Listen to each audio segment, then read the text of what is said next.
ഇന്നത്തെ പ്രധാന വാർത്തകളിലേക്ക്. പേരാവൂർ വയോധികയ്ക്ക് തൊഴിൽ ദിനം നിഷേധിച്ച സംഭവത്തിൽ പഞ്ചായത്ത് പ്രസിഡന്റ് കള്ളം പ്രചരിപ്പിക്കുന്നതായി BJP. വയനാട് ലക്ഷങ്ങളുടെ കള്ളപ്പണം വെളുപ്പിച്ചു. CPM നിയന്ത്രണത്തിലുള്ള ബ്രഹ്മഗിരിക്കെതിരെ ഗുരുതര വെളിപ്പെടുത്തൽ. Palakkad Shafi Parambil MPക്ക് arrest warrant. പാലക്കാട് ദേശീയപാത ഉപരോധിച്ചതുമായി ബന്ധപ്പെട്ട കേസിലാണ് അറസ്റ്റ് വാറന്റ് പുറപ്പെടുവിച്ചിരിക്കുന്നത്.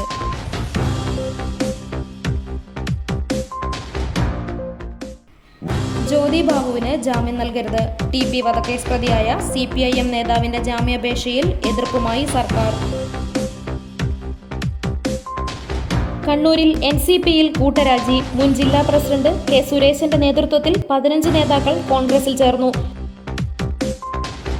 പയ്യന്നൂരിൽ CPMൽ വീണ്ടും നടപടി. കാര വൈസ് ബ്രാഞ്ച് സെക്രട്ടറി KV രാജേന്ദ്രനെ പാർട്ടിയിൽ നിന്ന് പുറത്താക്കി. പാലക്കാട് വഴിയരികിൽ ഉപേക്ഷിച്ച സിറിഞ്ചുകൾ കാലിൽ കുത്തിക്കയറി 13 വയസ്സുകാരന് പരിക്ക്. പാലക്കാട് മേമ്പറമ്പ് ജംഗ്ഷനിലാണ് സംഭവം. പാലക്കാട് ഒറ്റപ്പാലത്ത് തോട്ടക്കരയിൽ വൃദ്ധ ദമ്പതികളെ മരുമകൻ കൊലപ്പെടുത്തിയ സംഭവത്തിൽ പ്രതി റാഫി ലക്ഷ്യമിട്ടത് കൂട്ടക്കൊലപാതകമെന്ന് പോലീസ്.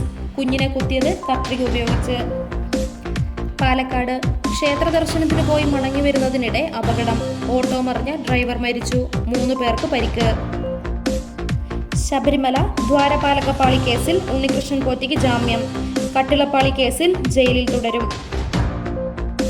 തീപിടുത്തമായിരുന്നില്ല കൊലപാതകം. വനിതാ മാനേജർ കൊല്ലപ്പെട്ട കേസിൽ വഴിത്തിരിവ്. സഹപ്രവർത്തകൻ അറസ്റ്റിൽ. കോഴിക്കോട് അടിയന്തര നടപടിയുമായി മുക്കം നഗരസഭ. കക്കൂസ് മുറിയിൽ താമസിച്ചിരുന്ന 60കാരന് വീട് നിർമ്മിച്ചു നൽകും. കിളിമാനൂരിലെ ദമ്പതികളുടെ അപകടമരണം. പ്രതിഷേധിച്ച 58 പേർക്കെതിരെ പോലീസ് കേസെടുത്തു.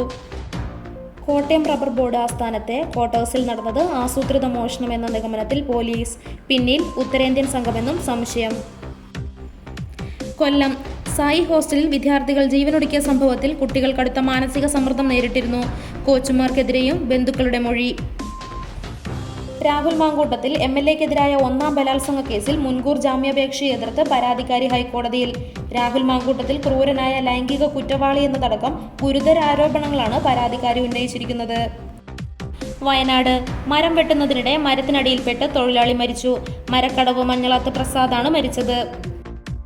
കോഴിക്കോട് സ്വദേശി ദീപക് ജീവനൊടുക്കിയതുമായി ബന്ധപ്പെട്ട കേസിൽ പ്രതി ഷിംജിത അറസ്റ്റിൽ. കോഴിക്കോട് മെഡിക്കൽ കോളേജ് പോലീസാണ് ഷിംജിതയെ കസ്റ്റഡിയിലെടുത്തത്. വടകര സ്വദേശിയായ ഷിംജിതയെ അവിടുത്തെ ബന്ധുവീട്ടിൽ നിന്ന് കസ്റ്റഡിയിലെടുക്കുകയായിരുന്നു. ഇന്നത്തെ സ്വർണം വെള്ളി നിരക്കുകൾ. ഗ്രാമിന് 225 രൂപ വർദ്ധിച്ച് 14,415 രൂപയായി. ഒരു പവന് 5,480 രൂപ കൂടി 1,15,320 രൂപയുമായാണ് വർദ്ധിച്ചത്. വെള്ളിക്ക് ഗ്രാമിന് 345 രൂപയാണ്. വാർത്തകളും വിശേഷങ്ങളും ഇനി ഓപ്പൺ ന്യൂസിലൂടെ. Open news 24.